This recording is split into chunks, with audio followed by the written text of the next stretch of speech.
Assalamualaikum warahmatullahi wabarakatuh. Di sini Ibu akan menjelaskan ya notasi sigma dan induksi matematika.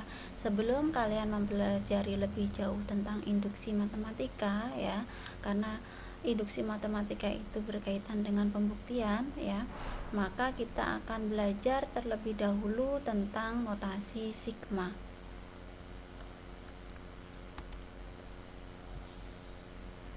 Nah, notasi sigma ya bisa kita tuliskan seperti ini ya, di sini lambang M mendatar ya. Ini adalah notasi sigma yang digunakan untuk menyatakan penjumlahan berurutan dari suatu bilangan yang sudah berpola.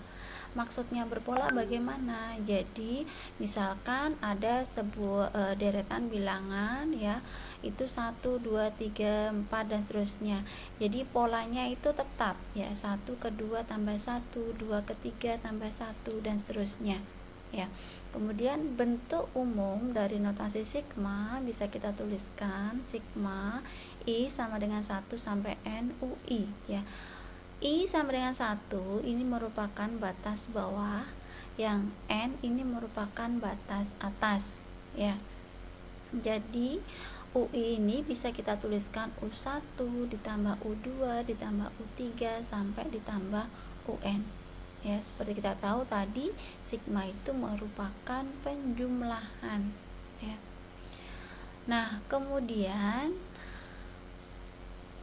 bisa dilihat di contoh ya, 2 ditambah 4 ditambah 6 tambah 8 dan seterusnya. Di sini polanya tetap 2 ke 4 tambah 2, 4 ke 6 tambah 2 dan seterusnya bertambah 2.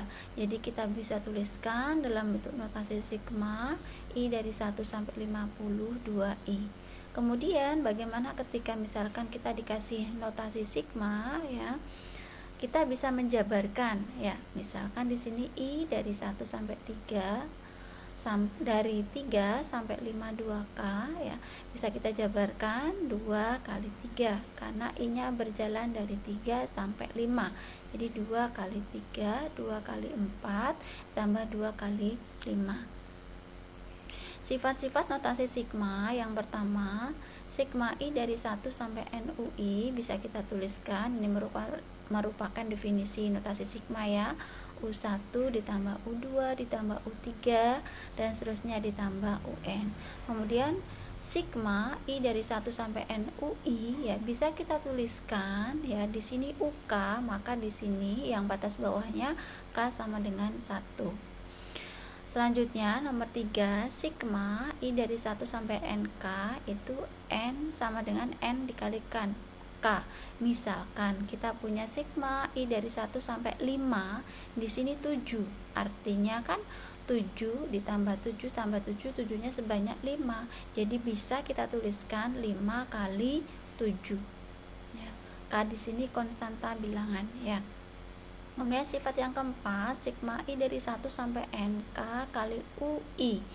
Jadi K-nya kita kita taruh di depan sini ya, baru nanti kita proses untuk yang UI-nya ya. Misal sigma I dari 1 sampai 5 3K kuadrat. Jadi 3-nya kita taruh di depan ya, baru ini sama dengan sigma I dari 1 sampai 5K kuadrat.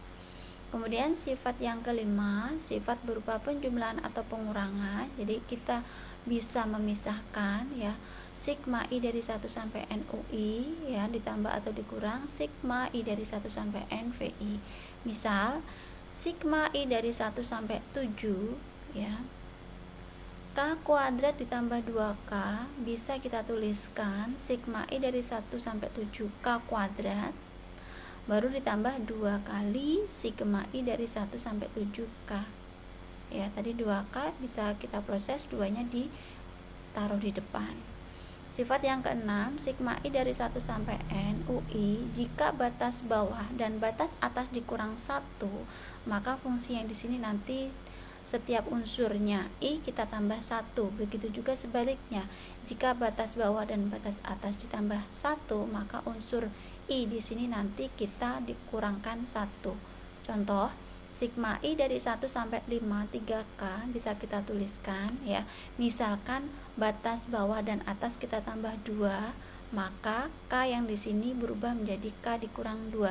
Jangan sampai keliru nanti kalian menuliskan 3K baru dikurang 2. Ya, salah. Yang benar 3 kali K dikurang 2. Nah, contoh yang berikutnya sigma I dari 4 sampai 8 K kuadrat. Misalkan batas bawah dan atas kita kurangkan 2 ya.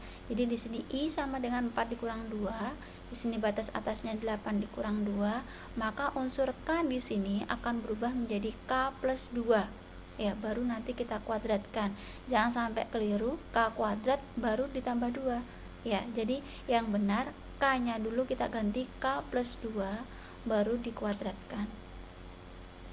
Sifat yang ketujuh ya, sigma I dari 1 sampai NUI ya, itu sama dengan sigma I dari 1 sampai MUI ditambah sigma I ya, M plus 1 sampai NUI. Jadi misalkan sigma I dari 1 sampai 10K kuadrat bisa kita tuliskan sigma I dari 1 sampai 5 K kuadrat ya.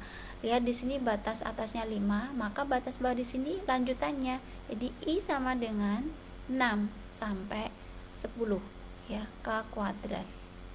Nah, sifat 8 sama kayak seperti nomor 6.